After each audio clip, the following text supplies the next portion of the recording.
తిరుపతి నగరవనంలో చెట్లు నరికివేతపై ప్రభుత్వం సీరియస్ అయింది. నిబంధనలకు విరుద్ధంగా నగరవనంలో చెట్లు నరకడంపై డిప్యూటీ సీఎం పవన్ కళ్యాణ్ ఆగ్రహం వ్యక్తం చేశారు.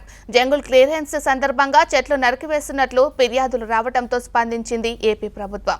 ఘటనపై విచారణకు ఆదేశించింది. విచారణ అధికారిగా పివి చలపతిరావుని నియమించింది అటవీ శాఖ.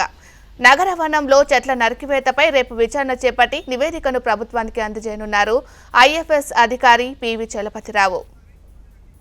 మరి ఇదే అంశానికి సంబంధించి మరింత సమాచారాన్ని మా ప్రతినిధి ప్రవీణ్ ఫోన్ ద్వారా అందిస్తారు. ప్రవీణ్, తిరుపతి నగరంలోని చెట్ల నరికివేతపై deputy CM Pawan Kalyan serious అయ్యారు. అదేవిధంగా నిబంధనలకు విరుద్ధంగా నగరంలో చెట్లు నరికారంటూ కూడా ఆయన ఆగ్రహం వ్యక్తం చేయడం జరిగింది. జంగిల్ క్లియరెన్స్ పేరుతో చెట్లు నరికివేసిన ఫిర్యాదులు రావడంతో ఆయన పూర్తిగా సీరియస్ గా రియాక్ట్ కావడం జరిగింది. దీనికి సంబంధించి విచారణ కూడా ఆదేశించారు. మాజీ కన్జర్వేటర్ అయితే పివి చలపతిరావు ఉన్నారు, ఆయన నియమిస్తూ అటవీ శాఖ ఆదేశాలు కూడా జారీ చేయడం జరిగింది. శేషాచలం అడవుల్లో ఉన్నటువంటి పరిధిలో నగరవనంలో ఉన్న చెట్లు నరికివేసిన రేపు విచారణ జరిగే అవకాశం ఉంది. ప్రభుత్వానికి ఆయన చలపతిరావు పూర్తి విచారణ చేసి నివేదిక అందించనున్నారు.